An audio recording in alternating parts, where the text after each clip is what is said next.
Hello guys. मैं सुमन कुमार झा। मैं अपने यूट्यूब चैनल पे आप सभी लोगों का स्वागत करता हूं। आज मैं सुनाने जा रहा हूं कि एक संत जी थे जिनके दो शिष्य थे।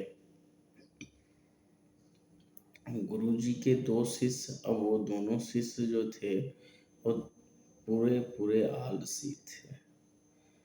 वो कुछ करना चाहते नहीं थे। एक दिन गुरुदेव ने उनसे आज्ञा की कि गुरुदेव भगवान कृष्ण के भक्त थे। वो तख्त पे बैठ करके ठाकुर जी को आगे सामने रख करके पूजन की तैयारी कर रहे थे और शिष्य को बोले कि सुनो, ये सब सामग्री तो ठीक है, तैयार है, तुलसी का पत्र नहीं आया, सो बगीचे से तुलसी का पत्र ले आओ। अब वो शिष्य तो था आलसी, जानता था तुलसी का पत्र, फिर भी न जाना पड़े लाने के लिए, इसलिए उन्होंने कहा कि गुरुदेव आपने तो मुझे बताया ही नहीं कि तुलसी का पत्ता कैसा होता है। मैं तो जानता ही नहीं हूँ तुलसी का पत्ता कैसा होता है।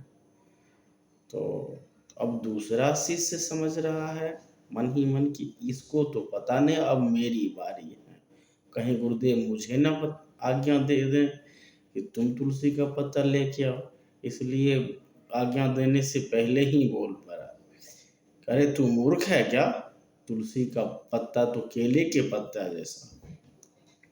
गुरुदेव समझ गए ये दोनों को तुलसी का पत्ता नहीं पता, जबकि उसको पता था। अब गुरुदेव कहते हैं कि देखो, तुम दोनों को तो तुलसी का पत्ता का पहचान है नहीं, पता भी नहीं है, और मैं आसन लगा के बैठ गया हूँ पूजा के लिए, तो मैं उठ सकता नहीं, इसलिए इस तख्त को तुम दोनों मिलके उठाओ, ले चलो बगीचे में। अब दोनों शिष्य ने उस तख्त को उठाया और परेशान होते होते और फिर उठा के जैसे तैसे करके बगीचे में पहुंचाया, हाँफते परेशान होते। गुरुजी खाए पिए तगड़े थे। अब फिर वो बोले इस पेड़ के नीचे रखो, और तुलसी के पौधे के नीचे रखवाया, फिर तुलसी का पत्ता लिया, फिर बोले उठाओ ले चलो मंदिर जहाँ से लाए थे। फिर वो दोनों उठा कर के मन ही मन यही सोचते, अच्छा होता कि तुलसी का पत्ता ही ले आता, बड़ी अच्छी मुसीबत पड़ गई, तुलसी का पत्ता नहीं लाया तो उससे ज़्यादा वजन उठाना पड़ रहा है और परेशान हो रहे हैं। फिर गुरुदेव वहाँ पूजा के समीप ले गया और रखा। अब गुरुदेव तो गुरुदेव थे, उनको तो सब पता था शिष्य की हरकत, कि ये लोग आलस के कारण हमें इस तरह से बता रहे थे। इसलिए गुरुदेव ने कहा, क्यों जी, अब तो तुलसी का पत्ता नहीं भूलोगे? बोला, गुरुदेव कान पकड़ के कहता हूँ, अब जीवन में कभी तुलसी का पत्ता नहीं भूलूंगा।